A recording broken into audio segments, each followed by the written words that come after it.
Hi friends, welcome to balakavithabooks channel. இன்னைக்கு வந்து அரிசி உப்புமா எப்படி செய்யிறது அப்படினு பார்க்க போறோம். அதுக்கு தேவையான பொருட்கள் பச்சரிசி, தேவையான அளவு உப்பு, காயம், எண்ணெய், தாளிக்கிறதுக்கு கடுகு, உளுத்தம்பருப்பு, கடலைப்பருப்பு, சிவப்பு மிளகாய், கறிவேப்பிலை, வெங்காயம். சிவப்பு மிளகாய் எடுத்துக்கலாம், பச்சை மிளகாய் எடுத்துக்கலாம். சிவப்பு மிளகாய் நல்ல வாசமா இருக்கும் உப்புமா. இது வந்து நான் ஒரு சின்ன ஆலாக்கால 2.25 ஆலாக்கு போட்டு தண்ணி தெளிச்சு ஒரு 15 நிமிஷம் ஊற வச்சிட்டு அதுக்கப்புறம் மிக்ஸியில பாருங்க இந்த மாதிரி பதத்துக்கு மிக்ஸியில நான் பொரிச்சு வச்சிருக்கேன். தெரியுதா? உடைச்சு வச்சிருக்கேன். இப்போ இதுல பிரஷர் பேன்ல நம்ம எப்படி இந்த உப்புமாவை செய்யலாம் அப்படின்றது பார்க்க போறோம்.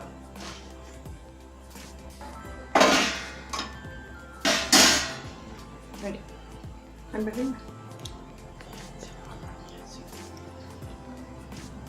ஃபர்ஸ்ட் எண்ணெய் ஊத்திக்கலாம்.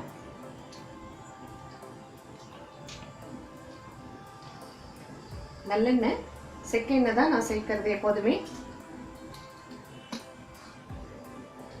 எண்ணெய் கொஞ்சம் காயட்டும். இது ப்ரெஷர் பேன்ல செய்யறோம் அப்படின்றது தாங்க இன்னைக்கு நான் போடுற வீடியோ.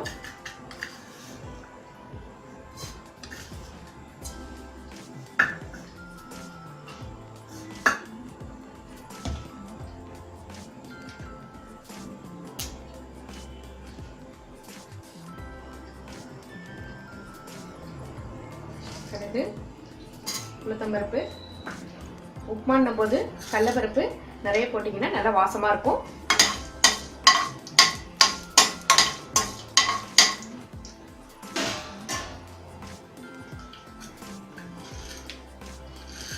கடலைப்பருப்பு நல்லா இந்த ஸ்பூனால 2 ஸ்பூன் போடுறேன்.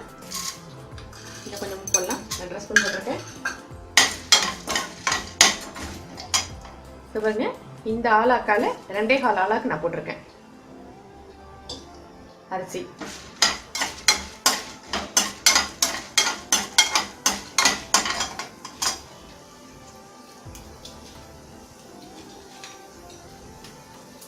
சிவப்பு வத்தல் போட்டிங்கன்னா ரொம்ப மணமா இருக்கும், டேஸ்ட் ரொம்ப நல்லா இருக்கும். பச்சை மிளகாயும் போடலாம், நிறம் மாறாம வரும் பச்சை மிளகாய் சேர்க்கும் போது. நான் எனக்கு கொஞ்சம் காரம் தேவை, அதனால நான் 4 வத்தல் போட்டிருக்கேன். காரம் இன்னும் கம்மியாக வேணும்னா வத்தல் குறைச்சிக்கோங்க.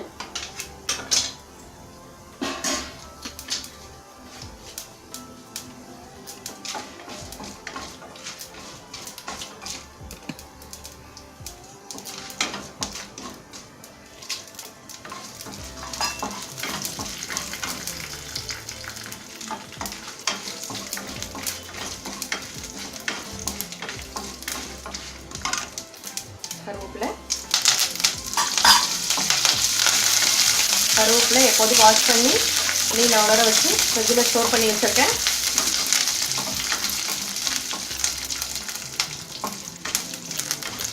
இது பாருங்க வெங்காயம் ஒரு பவுலில் வச்சுருக்கேன்.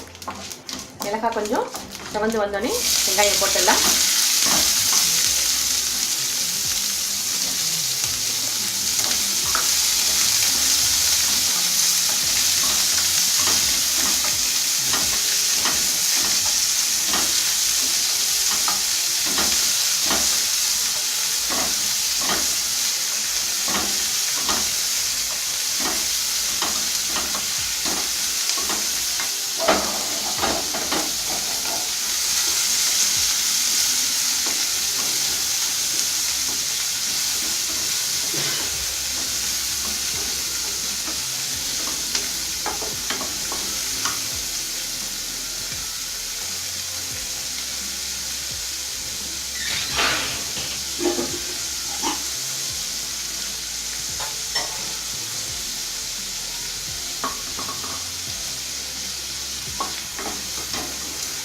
வெங்காயம் கொஞ்சம் செவந்து வந்தோடனே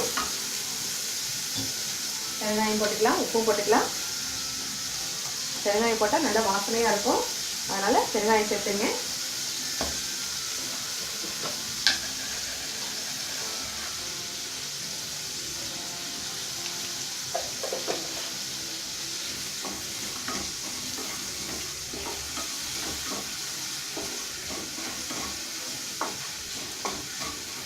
நல்லா செவந்து வந்துருச்சு. இப்போ தண்ணி ஊற்றலாம். இப்போ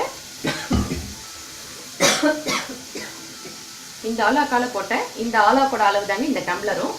அதனால நான் போட்ட ஆலாக்கால 3 டம்ளர் தண்ணி ஊற்ற போகிறேன்.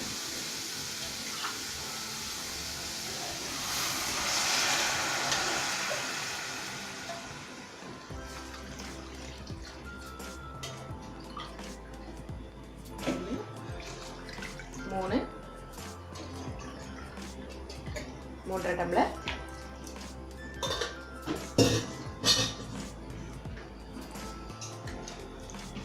தண்ணி ஒரு கொதி வரட்டும். ஒரு கொதி வந்தோடனே நம்ம இங்கே பொரிச்சு வச்சிருக்கோம் இல்லையா இந்த அரிசியை இப்போ நம்ம அதோட சேர்க்க போகிறோம்.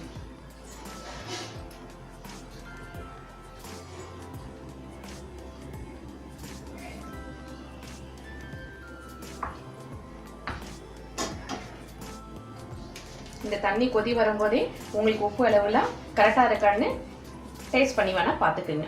உப்பு கரெக்டாக போட்டிருக்கோமா அப்படின்னு உங்களுக்கு ஒரு டவுட் வந்துச்சுன்னா இந்த ஒரு கொதியிலே நீங்கள் டேஸ்ட் பண்ணி பார்த்துக்கிட்டீங்கன்னா தெரிஞ்சிடும்.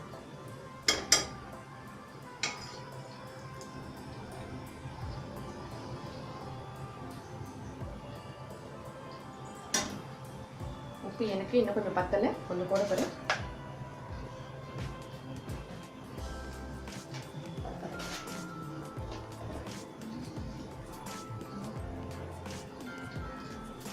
இப்போ இதுக்கு வந்து தேங்காய் சட்னி அரைச்சி தொட்டு சாப்பிட்டீங்கன்னா ரொம்ப டேஸ்டியாக இருக்குங்க உப்புமா. போதும், ஒரு கொதி வந்துருச்சு. தெரியுதா சைடில் பபிள்ஸ் இருக்கு. இப்போ நம்ம குக்கரில் வைக்கிறதுனால ரொம்ப தண்ணி கொதிக்கணும்னு அவசியம் இல்லை. இப்போ போட்டுடலாம்.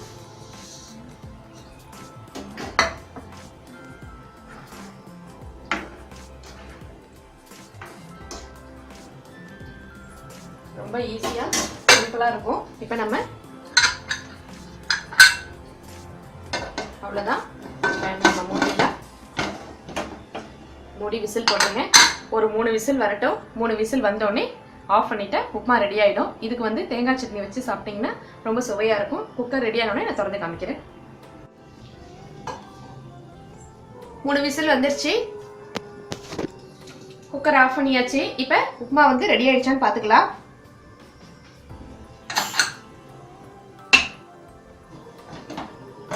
நல்ல வாசமா இருக்குங்க.